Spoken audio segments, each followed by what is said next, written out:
Hey everyone, welcome Mogul Live. This is actually the last Mogul Live from a stretch of 3 that we're doing in a row. Really excited to bring you Binh Dang today. I can see he's just jumped in the chat, so just before we connect him, for anyone that's coming in, great to see some familiar faces in the chat. Erica, Thomas, good to see you, Thomas, again. He was one of our earlier guests that we had, very good director, as well as looking to see Michael, David, good to see you, Felicity as well, coming and joining us. But just to give you guys a quick run what to expect with our guest here today, Binh Dang, 52 feature films as producer. You may have seen his stunt work on Deadly Ground, Under Siege. We're going to dissect a little bit into that with him, but we want to talk to him as well. He's the producer of Terminal Station, other films as well, Cartels, In Solution, the list goes on. I might even just show you guys just some quick assets as well for anyone who just might think, well, what's James sort of talking about here with these titles? So again, one of Binhs' films. We'll have a chat to him about that. Guys, you can ask any questions you like as we go through as well. Very accomplished film producer. He also has a film we might ask him about, which was a directing film that he did. I'll see if I can pull it up. So just preparing you, Bin, we might actually ask you a little bit about this particular film that you did as a director, but very, very accomplished, head of Action House Pictures in Los Angeles. So we're going to get Benny into the chat now, but guys, you can ask any questions you like as we go along. So let's see if we can, let's see how we go with the technology today. Still waiting. Hey, Ben, it's great to see you. Hey, how's it going, James? Thanks for having really me. good. I mean, something about it this week, all the connections have just been really easy just to connect the guests. Touch wood at the moment. We had you there. We got you there. We got you there. Sorry about that. Yeah, it's a really pleasure to have you. I tried to give our audience just a little bit of a segue into some of the films that you've been involved in, but there's just so many. That's the thing. So there's great opportunity, guys, to ask any questions to Ben as we go as well. So where have we got you at the moment? I'm at our production office in Universal Studios, which is where we're located. And what this week I asked our other guests recently, what are you working on for the I guess the main thing right now? Well, there's a lot of things. We got a lot of projects right now that are coming up with Hulu and Netflix and Redbox, and you know, fortunately for us, the business has picked up a lot since last year, and so there are a lot of things cooking at the moment. We just finished the film directed by Thomas Churchill. I'm sure he's on the link right now, which he really did a fantastic job on. We're very happy with the job that he did, and you know, you guys are going to be seeing that pretty soon, and that's probably going to go to one of our distributor. I can't really say the name yet, but it's you know, it's we're very happy with him. That's fantastic. And for we're really excited, obviously, to have you involved as well with Mogul Terminal Station. That's a project we've got coming up. Can we say too much about that at the moment? Yeah, that film is first of all, I'm I feel very grateful to be involved with Mogul. I think that it's the future of film financing, as they say, because you know the traditional way of working is going to the bank to finance the films, but I think Mogul gives that decision in the hands of the public, and so the public gets to say what kind of film gets made. You know, what sort of financing structure that will be involved in these films. Because, for example, if you have 1 million people who put in $10, you know, to see a film get made versus 100,000 people who put in $5, you know what I mean? So it's going to determine the size of and the structure of the film. So I'm very happy to be a part of that. That's fantastic. Nightly Crypto has just given us some feedback from the audience. This technically isn't a question. He says, we've got a Sorry, little how about now? How's this, Nightly Crypto? Is this any better? We'll wait to see what the audience is going to say. Let me do this. Okay, now it should be better. Okay, this So far, so good. Nightly Crypto, we're leaving it up to you to tell us if we have any technical issues. This is why it's so raw, because it's sort of like basically anyone can interact anytime. And I really suggest you guys as well asking Ben any questions too. I mean, the titles I didn't even really get to go through, but pretty much Nightly Crypto. Is it any better? That's what we're looking for. But basically, I've got so many questions I want to ask as well. I mean, my first one is your career itself. I mean, where did it all start? What was the first production you worked on? Well, that's a long-winded question. I started a long time ago in 1989, and as a stunt performer. And there's two people that I would credit my career to get me started in this industry. One is actually Steven Seagal. He's the person that got me into the film business, and he brought me on to my first movie set. And it was just like, going to the circus for the first time. I never looked back. It's like I was going to school, getting an economics degree, and was going to be working in bank and financing. And I went to on the movie set, and I say, well, screw everything else. I'm just going to go join the circus. And here we are 30 plus years later. And what was the production like? What was that first film that you said he kind of got you onto? It was I think it was I want to say God, it's been so long. Mark for Death, I think, was the production. And like every studio picture, it's hurry up and wait, right? I shot for, on camera, literally a day of work, literally, but they held me for like 10 days. So for the 10 days, I was like, living the life of a stunt performer, and meeting everybody and looking. It was like being a kid in a candy shop. You got to see how the movie was made behind the scenes, looking at the stunt performers practice, looking at the actors, looking at the people doing makeup, looking at the transportation guys, looking at everything. And it's behind the curtains. And I fell in love with it. I remember leaving the studio, Warner Brothers, and just kind of looking back at that big WB and saying, wow, I just left Camelot, so. That's amazing. I think this is a great question too, because I asked Keone yesterday. I said, "What was your first experience meeting Steven Seagal?" And he told me a story in New Orleans. What was your very first interaction with him? You know what they say about Fight Club, James. What's the first rule of Fight Club? But having said that, I would say that when I knew Steven Seagal, it was before he became a star, and he was an Aikido master, just teaching martial arts, and very, very different than the Steven Seagal that everybody else knows, the movie star. So it was very, very different. The film industry would change you. Fame and money will definitely change you. Yeah, that's great. And welcome to everyone as well that's jumping in the chat. I think you got a really nice comment as well from Thomas. He said, I'm just going to pull this up. He said something along the lines, Ben has produced 8 projects for me. He's pretty amazing. Seun, welcome into the chat. Miss Ranat Banks, I hope I got that correct. Welcome to see you in the chat as well. You can ask Ben any questions as well.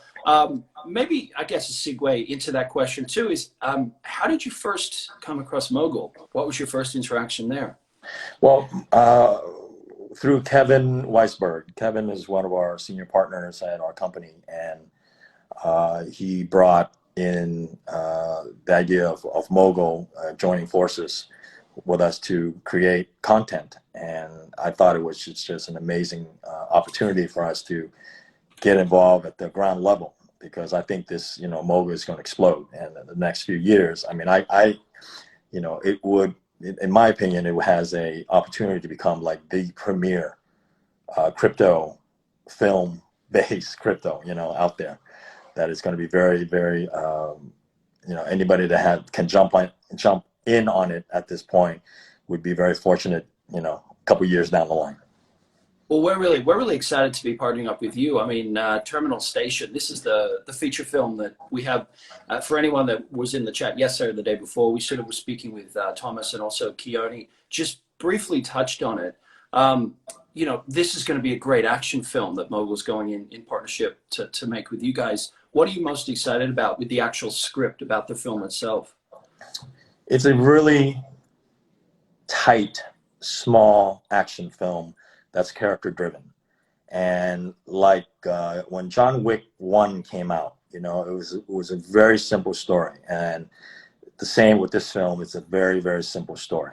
Everything takes place on a train station, between two people. I mean, it sounds like a romantic comedy, but it's not. It's basically a guy leaving town, leaving his life behind, and then he interacts with a woman that comes into this train station, and then all hell breaks loose. And that's basically what the premise is. It's a very simple premise, but a lot of time good action films, the premise is really simple. Yeah, and I think for anyone that's kind of wondering, the pieces coming together. Great to see you, Healy FX Studios. One of the things is, Keone mentioned this yesterday too, is, I mean, it's in good hands to make this a really well choreographed film. And I mean, I'm really excited to see, even just starting to see some of the prep work and the pre-production coming. I can't wait to see it. Just kind of segueing back a little bit then to your own career, is there a film set that you've been on that, or a film that you've worked on that's been your favorite or the best experience so far? Every day that I get to work on a film is the best thing it's a blessing. And I say this, and I probably am speaking for everybody that's in the film industry. It's funny, Thomas Churchill says this all the time on his films, that, we're not, and I'm paraphrasing, but, we're doing what we love to do. And it's a blessing. So each film set has their problems and has their unique personalities and has their characteristics. Whether you're doing a $1 million film, you're doing a $10 million film, you're doing a $50 million films, the problems are the same. The issues are the same. It's just the money attached to those problems and issues go up. But you have the same problems on, a $1 million film as you do on $100 million films. You have exactly the same issues, character-wise, personality-wise, weather. The weather doesn't care if you're shooting a $1 million or a $10 million film. If it's going to rain, it's going to rain, right? Yeah. But the thing that I enjoy the most is along the way, is after all these years, is not what film that we make, because I couldn't tell you. If you mention a title, I would have to kind of go look up IMDb and go, oh yeah, that film. But I will remember every single person that I met on every single film set. And if I had an experience with that person, it stays in there, and good or bad. I had a long relationship with another producer who's retired now, that, and I will never forget the things that he's taught me over the years. So it's more about the people that you meet along the way.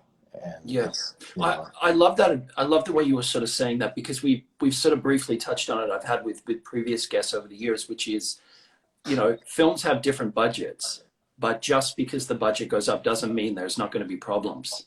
It's like you were saying then, there's always going to be the same problem. It's just on a different scale with the film, which I think is great advice for any of the filmmakers as well to watch the video. Kind of, if they're feeling like, oh, it's only hard because I've only got, a couple 100,000 to make a movie. If I had 10 million, it'd be easier. It's still tricky. It's still got all the problems. Well, I would say this for those that are starting out, and don't worry about the budget. You have to have the vision. You have to have the belief. You got to believe in what you're doing in order to complete it. If you're jumping in the movie and the first thing you say is, "Well, we only got 50,000 to do this movie. How are we going to do it?" That's not the right attitude. I mean, if you're a producer, it's like, okay, we have 50,000. We get $50,000 to this movie. How great is that? you know? That's great advice. And that's how you have to have it. And you got to believe in yourself, whether you're an actor, a director, a producer, you know, whether you are a writer, you know. I have a small story. If there's time, I would like to Of tell you. course. Yeah. Why don't You we know, dive into the story now? I'd love to. and it goes back to this is about 20 plus years ago. I was sitting in an office, Phil Goldfein's office, which is who you know, I work for, and who I considered my mentor and a good friend, like family really. And I remember, you know, he's busy, he's looking at his fax, you know, just coming in, fax, right? He's looking at that, you know, fax machine's going, the phone is like ringing, and he's not really paying attention to me. And I'm at that time I was like finishing up working with Steven as his assistant, and I'm sitting there and I'm waiting for him to kind of look up, and then at some point he kind of says, "Oh, hey Ben, what can I do for you?" And I say, "Well, Phil, you know, I took up a lot of courage, and I really admire you. You know, I'm kind of done with working as a stuntman and as an assistant, and you know, I really think I can be good behind the camera, and I really like to learn from you." And then he interrupts me, he goes, "Okay, well, what do you want to be?" And I said, "Well, you know, if I can start learning here and working at the office with you, you know, maybe I can be a producer." And he literally says, he goes, "Okay," snaps the thing, says, "Poof, you're a producer." And literally right after he goes, "My next meeting's here. You got to go." And that was it. And I left the office, and I was thinking at the time, I was kind of mad. I'm like, "Look, man, the guy didn't even give me, you know, like 10 seconds of his time." But moving forward to now, looking back at that time, those are really amazing advice. And the thing is, and I would say this to anybody that's starting out, is in this industry, nobody is going to give you anything. You're going to have to learn and steal everything. And what I mean by steal is you have to learn it, and learning only gives you the basics. But stealing is mean you watch somebody and you see how they do it and you learn how they do things. And that's the things that you learn to become a better producer, a better director, a better writer, a better actor by looking at better people doing what they do best. And you steal their knowledge, you steal what they do well, and you put it in your pocket. But the best advice that I can give everybody is that you got to believe. Like, if you cannot believe that you're a good director or a good actor or a good producer or a good writer, you have no chance, because it starts with you. So Yeah. that's my story for. You know, I'm pretty sure that's a soundbite right there that a lot of people want to go back and have a listen to. I think that's just, you know, that's a great story, and the advice that you're giving there. And I really like what you were saying there too. And I think this applies to pretty much anyone, but you've got to believe in yourself, because if you don't believe you're an actor, no one else is going to. If you don't believe you're a writer, no one else is going to tell you are. And that's where it sort of starts. I'd love to ask a follow-up question for that, because we do have a lot of actors that join in and love to watch these, you know, at a later date. For the actor that suddenly arrives in Hollywood, let's say they've come from another state, another country, whatever that is, and they're wanting to become a professional, is there any other sort of advice that you can give from a producer's point of view that they should be doing? To come into Hollywood, Yeah. you're saying? Yeah, so let's say they're starting out as an actor. I think you have to know that it's going to get worse before it gets better, and you have to keep plugging forward. You have to keep going to those auditions. You have to keep taking those classes. You know, yeah, work at Denny's, work at In-N-Out, save your money, and just get better. I work with a lot of beginning actors, and you know, you can tell when somebody's serious about their craft. And then you can tell when somebody is just moonlighting as an actor, and they're doing it because they want, quote, the fame, the attention, the Instagram posts. You know, I'm on a movie set, and you see actors who are really serious and really are, you know, putting in the work. And that's also, it's not about just believing in yourself. You have to put in the work. You have to grind. In the beginning, everybody has to pay their dues. You know, there's nobody that is in this film industry after 5 years and can say, well, you know, I know the business. When you talk to anybody who's been in an industry for more than 10, 15 years, 20 years, they're going to say, man, I really don't know the business, because it really is a deep pool. There's so Yeah. much to learn. There's so much to do. On the flip side of that is, opportunity comes everywhere in Hollywood. Opportunities are bound. If you open yourself to opportunities, they're there. It's just grab everything you can, go to every single audition that you can, read for everything, meet as many directors, producers as you can, and then make connections. I mean, it's a same, it's an old saying, but nothing happens overnight, right? And you have to believe that you got to keep pushing and working and working, because producing. Look, I know my producing partner is on here, Erica Steele, and she'll tell you, she'll do 10 budgets on a film. I've asked her, and it's like, we'll be working on a film for 5 months, 6 months, and she can just turn around and go, this thing's not going to happen, forget it. But she's a super positive producer and an amazing, woman that I'm very grateful to be working with. But she'll make 10 budgets, and she's fine with it. I mean, maybe maybe not fine with it behind, but at least to me, she shows a face. She's always smiling, and Yeah. that's And the attitude that you have to have. yeah, and I mean, there's a few people jumping in the chat right now. I really love all these sound bites coming in, Bin. And I think that kind of goes hand in hand as well with what you were talking about before, which was if you're starting out as a filmmaker and you only have 50,000, the attitude should be, oh my gosh, we've got 50,000, this is great, rather than, well, I've got 50,000 and someone over here has got 10 million to make their film. It's that opportunity that you need to grab rather than looking at the glass half empty. Yeah, and again, just because you only have $50,000 does not mean you can't make a good film. I say this all the time: is you have to make a good product at the price point that you're making it for. Yeah. You're making a $50 million film, but it's crap. People are going to still shit on it. Excuse me, maybe I'm not supposed to say that. You've got that leeway with $50,000 to say it's a Yeah, $50,000 film. That's why. but still, if you made and a perfect example, look at I mean, Blair Witch. They didn't come into that thinking, oh man, this is going to be terrible. We have 50 grand, 60 grand, run around the woods. They want to make something new and different, and that's the attitude. And the point is, you have to trust the people you work with, and that's the key. On a $50,000 film, and if you're working with all new people, you're going to lose. Yep. You're a director, you're going to lose. You're an actor, you're going to lose. You need to know that the team you're working with is solid, and the team you're working with is people that you trust, and it's people that you will, have your back and you have their backs. Now, as a producer, at the end of the day, you're the final say.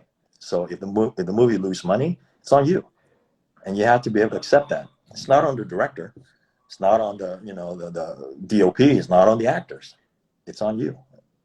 Yeah. So, I think this is fantastic advice. I mean, this is why we've got you with Terminal Station. We're really excited. If I'm talking too much, let me know. Just cut me off. No, this is great. By the way, Erica writes, "I'm honored to be working with you, Bin." Erica Steele, she's in the she's my producing partner. Yeah. Pedro Madison, great to see you. Enger, great to see you back in. I saw you yesterday. Okay, can I say something about Pedro there? Yeah, sure. I hope I'm not speaking out of turn by saying this, but he's an actor that I've worked with for many years. And if I may say, I think he goes by Michael Cervantes. I mean, that may be his stage name. I don't know. I'm not sure what I'm supposed to say, but a consummate professional. He's been working on our films for over 5 years. I met him about four or 5 years ago, and every film he gets better. Every film he shows up. And this is what a professional is, okay? He shows up, knows his lines, stays on time, stands right where he needs to be. Never, anybody can find him at any time of the day, does whatever is asked, never complain, never question anything. If you have some issues, he'll bring it up. But he's so professional on the set, and I'm very, very happy to be working with him. So that's a great reference. Yeah, well, great to answer your question before. What does it take to make it as an actor? That's what it takes. You have to be a professional. Whether you are an extra and you're walking across the street, down the block, or you're on camera, doing a rape scene, You got to be professional, and that's how you get your next job. Yeah. Well, Pedro's just, he's just quickly written back. Thank you. You're amazing. I appreciate the huge compliments and honor, and I'm grateful. So, It's not a compliment. It's a truth. That's definitely so. Thank you. yeah, and keep the questions coming, guys, because we've got Ben for just a little bit longer, and I think the wealth of information is just amazing. So, circling back to a film that you did, Cartels. Yeah. I love this film. I got to be honest with you. I really love this film. Like, this is one that I stood out in your 52 that I wanted to kind of ask about. But can you talk about the process about coming on board, doing it, where you shot it, and what it was like filming? I have to give the majority of the credit to Keone Waxman, who wrote the script. And again, I think he's one of our premier directors that we work with. He's so prepared. He's so good with the actors, and he's really knows production very well. And what I mean by that is he understands the clock, and he knows so clearly how many shots he needs and how much time he has during the day. Now, to work backward in terms of how does that work into the process, is that when we first wrote the script for it, was supposed to be called Killing Salazar, and Salazar is the main guy in the movie, and we know we're going to be working with Steven Seagal. And when you work with somebody of that stature, of huge megastar from the 80s and 90s, there are limitations, and so you have to work around those limitations. And he was instrumental in making sure that the script fits the character, that we can shoot the story, with a star like Steven, and get everything we need and still complete the film, because it's not easy to when you have a big star. It takes time to do everything. Time slows down on the set. You can't just, all right, move, next step, next setup, next shot. It's like, so what do we, so what are we doing here? What kind of scene is this? Why am I holding this gun? Why can't I have a knife? I don't like the collar of my shoes. I mean, stuff like that. But that's just par for the course. And so he's so good at anticipating those things and working around those things that when we wrote it, we actually wrote it for Steven, having Steven in mind for the main character, and then it worked okay. I think a really fascinating question that I always find, because you've obviously got a great relationship with him, and Keone, I think we said yesterday when I spoke to Keone, I said, how many films have you worked with Steven? He said, 15 to 20. What's the process now when you want to work with him to be on a film? Is it as simple as just picking up the phone and saying, hey, I've got a script you'd like, would you like to read it? Is there the trust there? I mean, how does that work now? Well, he's obviously it's harder because he's not in the States anymore, and his residence is overseas, and so but the process is the same. He's not doing that many movies anymore, and he's looking for different roles. So, and we're also I mean, again, not to, but we're also moving in different directions, and we want to work with new, younger guys. We're always looking for the role, and Steven to me now is more of, I would say, the Godfather role. You know what I mean? He's the old teacher. He's the wise, guy that's been there. He's the ex-assassin that's no longer working. He's that guy. So we haven't found anything yet that fits him, but I know me and Keone will probably come up with something cool. I'm also working with another. I'm sure is Asif Akbar, who is another up and coming director that has really great vision and story. And so, we're probably going to be seeing. I'm hoping to be working with Steven again soon, probably the next year, and on the movie. We're excited. I'll definitely watch that, whatever that is. Quick questions coming from Ben Stauber. And Ben, I'll read it twice so you've got the question again, Ben. But the question is, do you feel actors can also build success and connections by working in other positions on set that can showcase your professionalism and positive energy, skills, talent? So I think what Ben's kind of saying is, if an actor works as another crew position, but they show obviously their personality, that can help them get the acting role? there's two schools of thought. Okay, is that if you want to be a mechanic, then you go and work for a mechanic and you work on engines, and you become a mechanic. Can you become a mechanic? Sweeping up the store at the garage, or helping with the getting the tires. Yeah, but you have to focus on what you're doing. And I think to be an actor, your main priority is to act, and that's how you get better. You working as a PA, working as a camera and stuff helps, but it doesn't improve your chances of becoming an actor. Because if you want to become an actor, you need to act. If you want to become a producer, you need to produce. If you want to become a director, you need to direct, right? Same And thing how with does writing. and how does an actor, let's say one of the actors in the chat here, I meant to also do a shout out to you. Sorry, Shakespeare Surfing. Sorry, I saw you've reached out a couple of times. Great news, Ben. They write. I wanted to ask if anyone's auditioning for one of your films. Is there any advice in the audition room that you'd give them? Keone mentioned yesterday about truth. Come in with choices. Thomas talked about truth. What do you like to see as a producer when an actor auditions? Um, I also learned this from many years of sitting with Steven Seagal, watching acting tapes and listening to him talk about what he hates about actors' reels, and then sitting there with the director and him, and having listening to them talking about. I mean, I'm talking about big directors in the past that has worked with him, and the main thing is to not overshadow your talent. And what I mean by that is, an actor comes in, if you're wearing something super bright, if you're coming in and your hair is like way up here, and your makeup is too strong, then it takes away from what it is that you have to offer the read, right? So you have to come in. Sometime there was an actor that read for us, that took off his shirt and started, doing all kinds of gestures. That doesn't help the cause. And a lot of new actors, I know, think that by acting out the scene, you're improving your chances of getting picked, and that's completely the opposite. Your acting has to come from inside. Your acting has to come from here.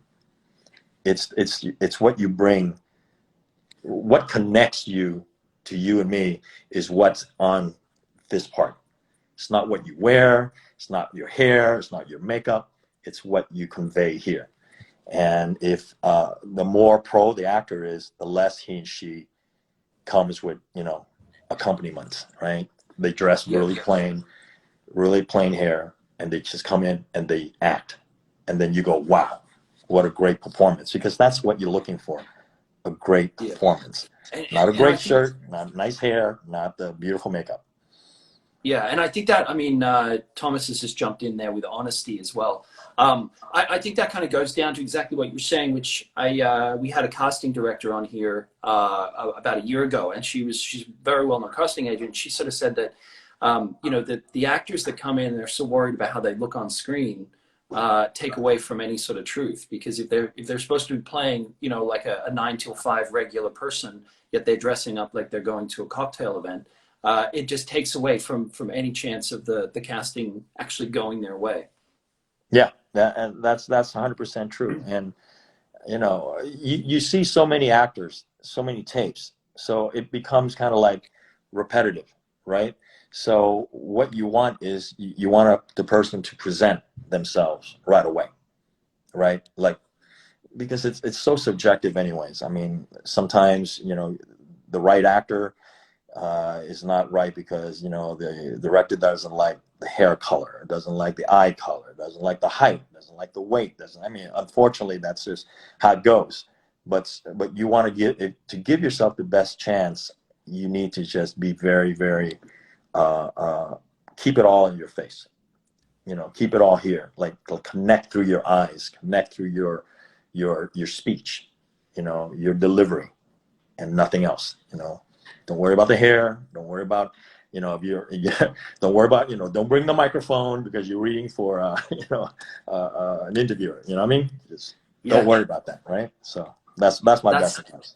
that's great advice. And for any of the actors that are in the chat at the moment, please keep them coming in. Ben, that was a good question you asked before. Mr. Mo, good to see you. So any questions at all? I want to take a little bit of a detour back from the producing into the film that you directed. This is quite a while back. Can you Yeah, it's give us a quite a little bit while of an back. overview? Yeah. Yeah, I did look it up on IMDb, and really curious if you could just give us a little bit of an insight into this directing film that you had. You know, I started as a stuntman, then I became an executive assistant, and so at some point, again, I was like, I really want to go behind the camera. I really like producing. I really like everything that's part of that. Creating something from that end, and that was just something that I convinced Steven to let me do. And I convinced Phil to let me do, and I just did it, just so I can kind of do everything, kind of figure out what it takes to, make a documentary, and I mean, the whole thing: create it, write it, shoot it, get people to, package it. And then even back in the day, I did delivery myself. Remember, like, we put the tapes inside and get the mailing to send it to people that order it. So we did everything. So it was a really good learning experience. And I advise anybody to, again, is like, I didn't know what I was doing. Really, I learned. I faked it till I made it. So you learn a lot by doing it. And for anyone that's wondering what is this film, great to see you in the chat, Gal Spear as well. What is the log line for anyone that would want to see this particular film?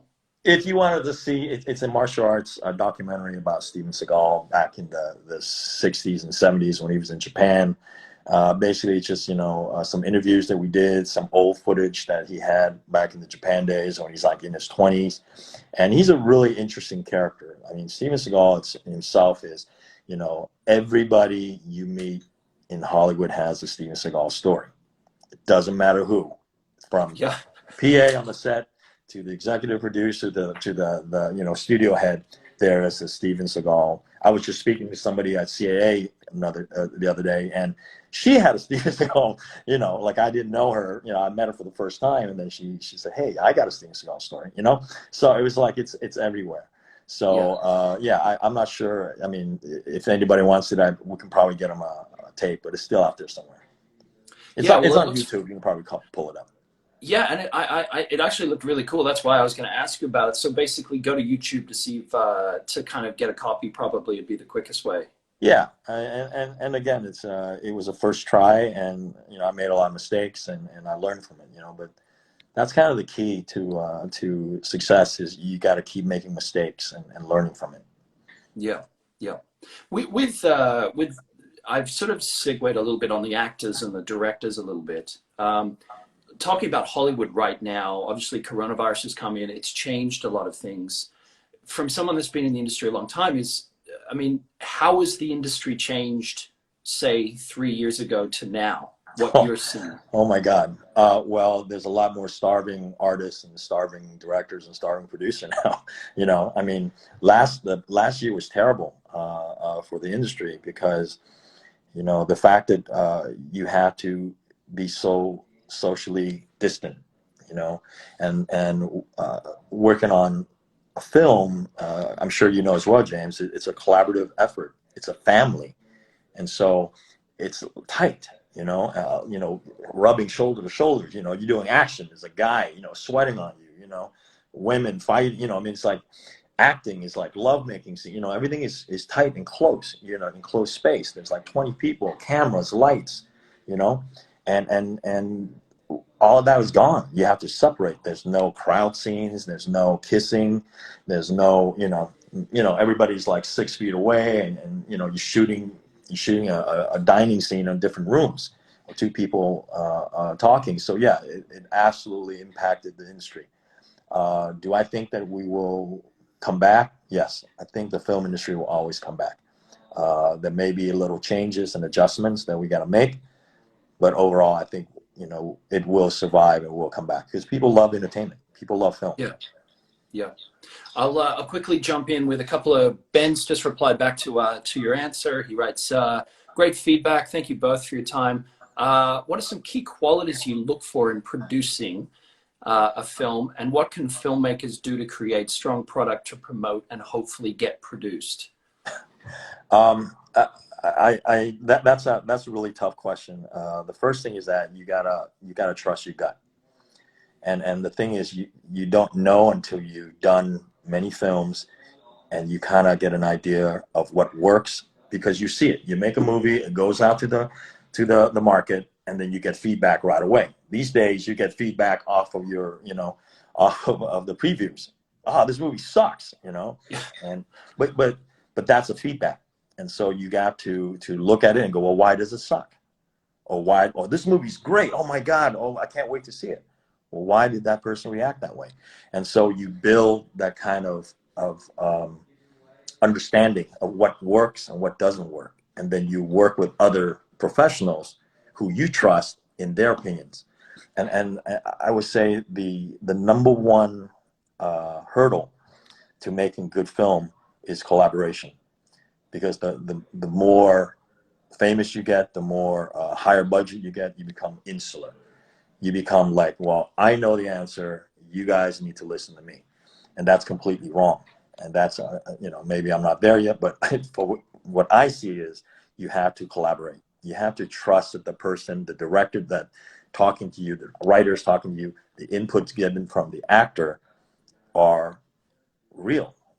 And so you have to trust that their opinion matters, and you have to adjust your creative process to include those people. And that's how I think you get it done.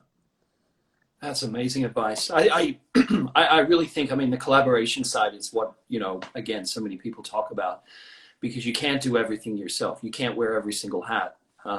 It's just too exhausting. And that's where trusting. The real Adrian Ho, great to see you in the chat. He writes, Bin. I've got a couple more questions, guys. We've probably got about 5 more minutes, and then we're going to be wrapping up. So if any questions coming in, please keep them coming in. My question is this one for you, Bin. You've done so many good action films. What is the key to a good action film as far as making it work? It's separate from a comedy, separate from a horror, but action films themselves, what's one of the key things to make it successful? Drama.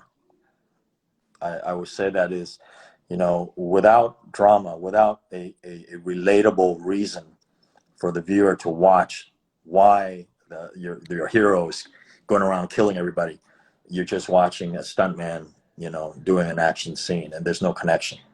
Drama is what drives every story of every movie, that we've ever seen in the history of film, and especially action, because action films, you look at, Spider-Man these days, it's like you look at Marvel, you look at, Black Widow. I mean, John Wick, the action's insane. But without the story, without the reason why this person is doing this, it wouldn't matter to you. You can watch 15 explosions, 50, 100, it wouldn't matter. But connection to the character first starts with drama.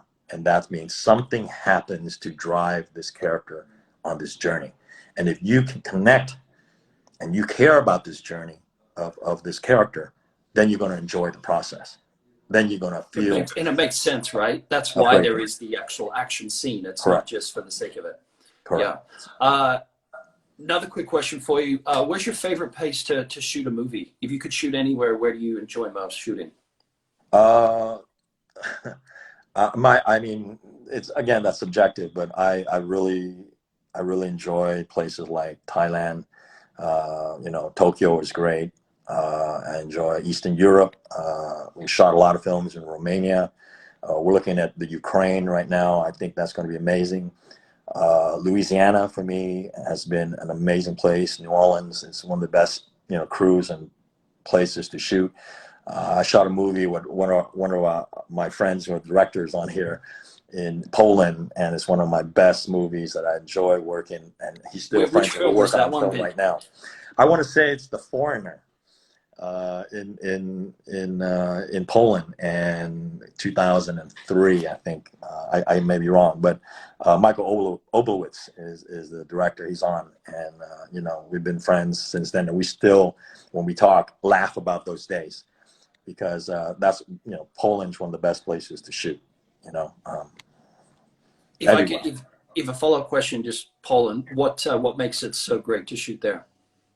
the people. The thing about, I would say, about shooting internationally, and nothing to taken away from the U.S. crew. The U.S. crew is the gold standard.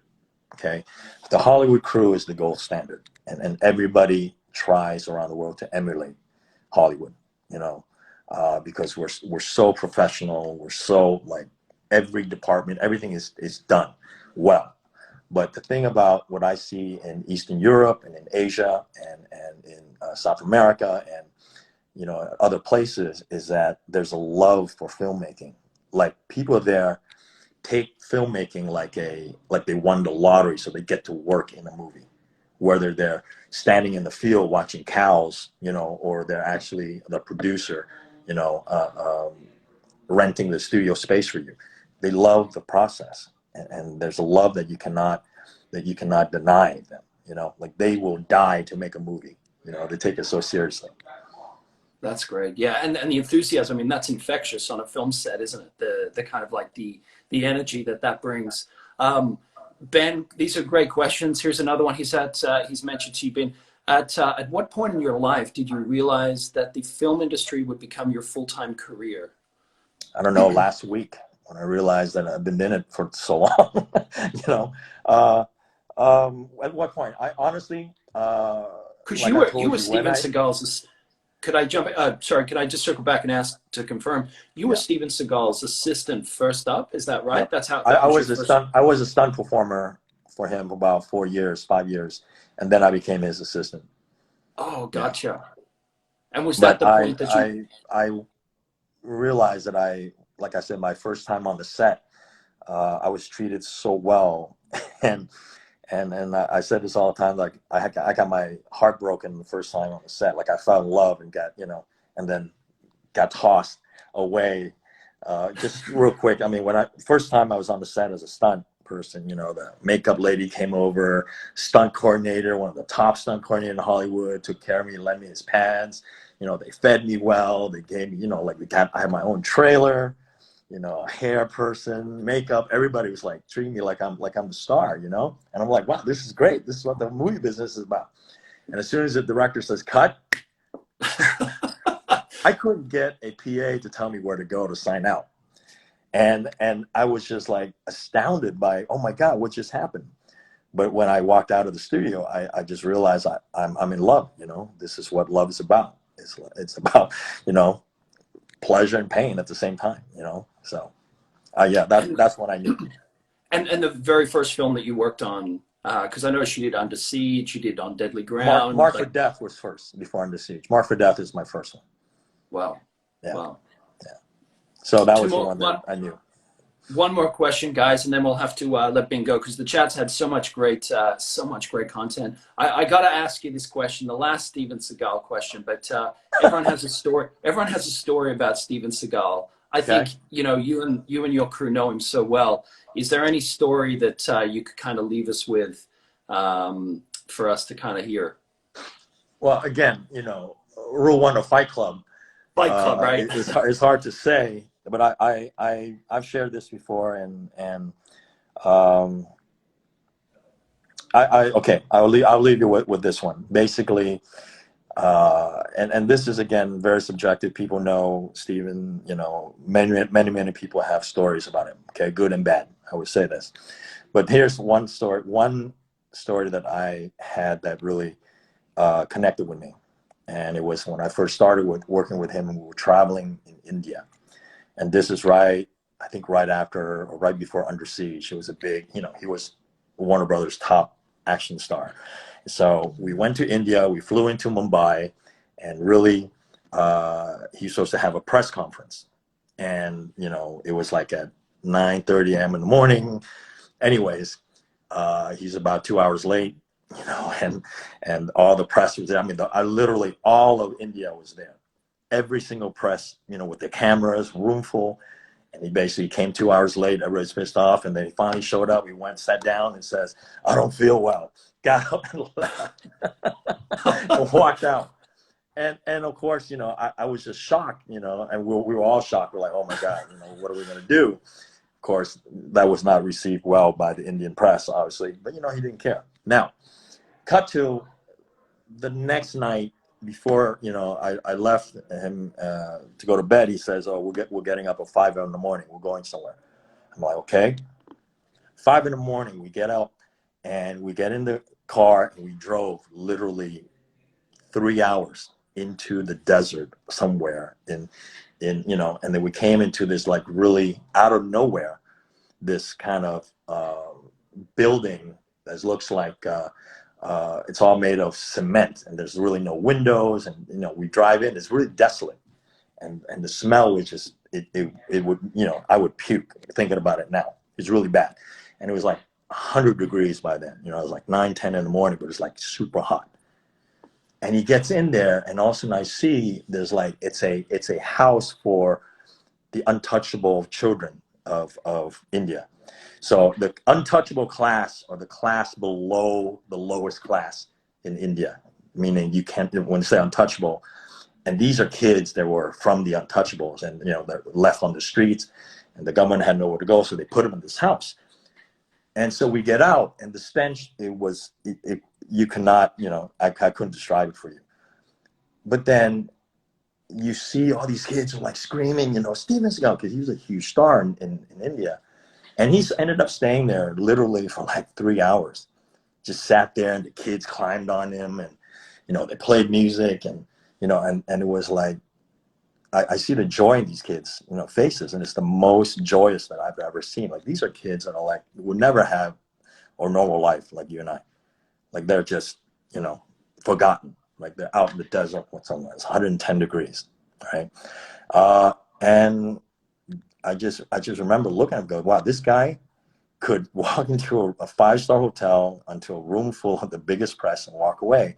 But yet he'll spend 3 hours with the most despicable, untouchable kids of India.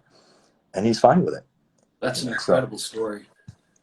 Incredible story. Yeah, I mean, for anyone that's kind of joining in, I'd really recommend watching the interview again when we put it up. Yeah, I mean, Bin, I was going to say that that kind of shades a whole different light as well. That's a great story. Yeah, it's something that I will always remember, and it says a lot about, sometimes when you see Hollywood personalities, you got to see them for who they are, not who they project, not who, and not to say that, look, everything has a truth to it, but there's so many sides to the story. That's what I'm saying. Yeah. No, this has been fantastic, this chat. Before we let you go, you're always got a lot of projects coming up. What is the next one? Thomas just said, this guy is amazing. That's why I call Bin my brother. Greg, pretty much what can we see coming up next for yourself? The next project, Terminal Station. We're kind of, our company is really growing, and we have many things going. We have a Chinese triad film we're trying to put together with a Chinese company and shooting in Hong Kong. We have a terminal that is coming up for I'm not even sure if I'm supposed to say our distributor, but it's one of the big distributor streamer, which is, we're probably going to be shooting that in the Ukraine.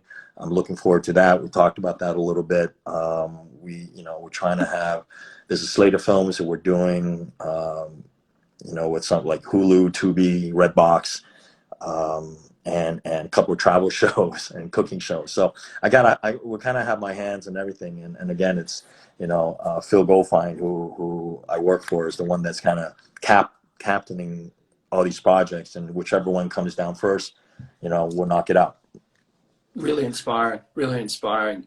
I was going to say, Ben, we have to get you back. The wealth of knowledge is just amazing. I hope I didn't bore everybody. No, I speak tue much. I was going to say, there's so many sound bites, and also the numbers here are great. I mean, I've really enjoyed it. And also, just for anyone that, like I said, just joined the chat, there's a couple of people came in. We'll put this up on Instagram. so you can go over the sound bites again from the beginning. But Ben, we got to get you back. We will get you back because we've got Terminal Station, which we'll love to showcase with our community, the updates there. Yep. And if anyone, again, you heard it before, if you're auditioning for any of our Binhs films, authenticity, come in, strip away the makeup, and just be the real person is the other advice if you're auditioning for him coming up. We're always looking for good actors, and you know, again, we're open. And the thing about the people that I work with, everybody, some of the are on this chat, is that we are very authentic people. It's about teamwork, you know, it's about hard work, it's about being professional, and taking care of each other. That really is the key. Is, you know, we're not building a rocket. You know what I mean? We're making entertainment, so you should have fun doing it. I'm quoting. Yeah, you guys are doing a stellar job. So we can't wait to see more. Ben, it's been such a pleasure. Like I said, next time I've already got questions lining up. Just before we go, Gail Spear, she says, "Hi, Ben." Hi, Gail. She's also one of the actors that we work with. Really professional, great person. Great to have you on the chat, Gail. So guys, it's been a real pleasure. We've got next week, we've got the director of MR9 coming in, Asif Akbar. He's coming in. Asif Akbar, yeah. Really Asif good. Akbar, he's out next week. So we're really excited. He's, again, part of some of the films that you're involved in, Bin. But otherwise, take care. I've had Thank you again for having me. Yeah, thanks very much for coming on. And we'll see you guys next week on Mogul Live. Appreciate you. Thank you. Bye-bye. Thanks again, Ben. Thanks for tuning in, guys. See you next week. Bye.